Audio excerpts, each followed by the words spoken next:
Bienvenidos a la asignatura Investigación Operativa 2. Continuamos estudiando modelos de redes de optimización. Seguimos con el modelo de la ruta más corta. La anterior clase hemos resuelto este problema utilizando el algoritmo de Warshall. Hoy vamos a trabajar con el algoritmo de Dijkstra. Lo que hace Dijkstra es construir vectores unidimensionales para cada uno de los nodos del grafo, donde se almacenan las longitudes mínimas. Entonces, el conjunto de vértices, de acuerdo al gráfico, es A, B, C, D, E y F. Inicializamos con un conjunto T, que inicialmente es vacío, y en cada iteración en este conjunto van a ir ingresando los distintos nodos que vayan definiendo su distancia en cada iteración. Como tenemos que determinar la distancia más corta desde A al resto, entonces empezamos en A y asignamos una longitud mínima igual a 0. A partir de aquí vamos a ir alcanzando a todos los nodos adyacentes. Si no hay adyacencia, entonces asignamos un valor grande. Por lo tanto, 0 más 8 es 8. 0 más 7, 7. A D, 0 más 11, 11. A E, observamos que A y E no son adyacentes, por lo tanto asignamos un valor grande. A y F no son adyacentes, igual, asignamos un valor grande. Entonces, como A es el nodo inicio, eliminamos el conjunto de vértices y ese elemento ingresa al conjunto T. De estas longitudes que acabamos de calcular, elegimos la menor, que resulta ser 7 y corresponde a C. Quiere decir que C en este momento define su longitud y desde aquí vamos alcanzando al resto, es decir, estamos en la segunda iteración.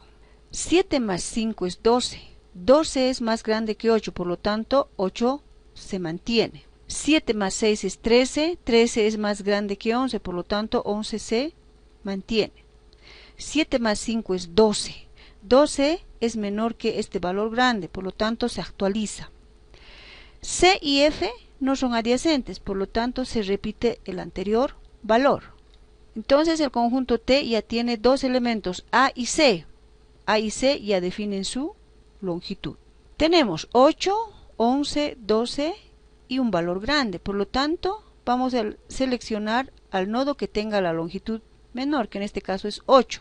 Y en este momento B define su longitud. Y a partir de aquí repetimos el procedimiento. A todos los nodos que no estén en el conjunto T, es decir, todos los nodos que están marcados de rojo ya definen su distancia. Observamos primero que B y D no son adyacentes, por lo tanto, el valor se repite. 8 más 3, 11. 11 es más pequeño que 12, por lo tanto, actualizamos. 8 más 9, 17. 17 es más pequeño que este valor grande, por lo tanto, se actualiza. Entonces, el conjunto de vértices resulta solo con estos elementos D, E y F, y el conjunto T tiene A, C, B, todos los que han definido su longitud. Observamos tres valores, 11, 17, 11. Seleccionamos el menor. Recordamos que aquí hay un empate, los empates siempre se rompen arbitrariamente. Entonces vamos a definir D. Y a partir de aquí repetimos el procedimiento. 11 más 7 es 18, que es más grande que 11, por lo tanto 11 se mantiene. 11 más 13, 24, que es más grande que 17 y 17 se mantiene. El conjunto de vértices tiene dos elementos, E y F, y el conjunto T, A, C, B, D. En este momento solo tenemos dos longitudes que considerar, 11 y 17, que corresponden a E y F. Entonces seleccionamos E, porque tiene la longitud más pequeña. En este momento define su longitud. Y desde aquí alcanzamos a todos los nodos que aún no están en el conjunto T. 11 más 3, 14. 14 es más pequeño que 17, por lo tanto actualizamos. El conjunto V de vértices simplemente tiene un elemento que es F. Y el conjunto T tiene a todos los nodos que ya definieron su distancia, es decir, todos los nodos que tienen marcado las distancias de color rojo. Bueno, queda simplemente F. Entonces, F se mantiene con su longitud menor. B, el conjunto de vértices vacío, y el conjunto T tiene A, C, B, D, E, F, es decir, todos los nodos del grafo.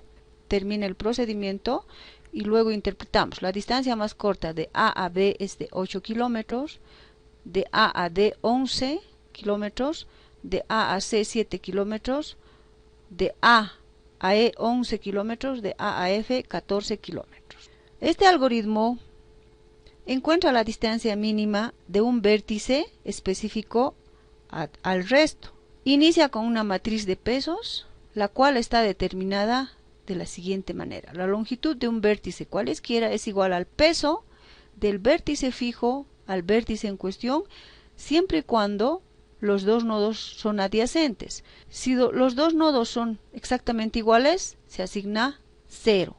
Y si no hay adyacencia, entonces un valor grande. La matriz de pesos está determinada de esta manera. Y como el vértice A es el inicio, entonces la inicialización de estos vectores unidimensionales es con la primera fila. Si el vértice inicio fuera C, entonces estos valores se inicializan con la tercera fila de la matriz de pesos. En consecuencia, el procedimiento que se ha explicado se resume en la siguiente notación: iniciar la matriz de pesos, determinar el vértice de donde se va a iniciar a calcular las longitudes mínimas. Para todo vértice hay que inicializar los vectores unidimensionales de acuerdo a la definición indicada. El conjunto T inicialmente tiene al vértice inicio. Entramos a un proceso iterativo. Mientras el conjunto T sea distinto del conjunto de vértices, empezamos a buscar aquel vértice que tenga la longitud mínima. Eso lo hacemos por comparación. Actualizamos el conjunto T con el vértice que se ha seleccionado cuya longitud es el menor. Para todo vértice que no esté en el conjunto T se actualiza, es decir, la longitud del vértice va a tomar el valor de la longitud del B' más el peso de B' a B, siempre y cuando esta longitud sea más grande. Todo eso en el proceso iterativo, y al final interpretamos las longitudes menores para cada vértice.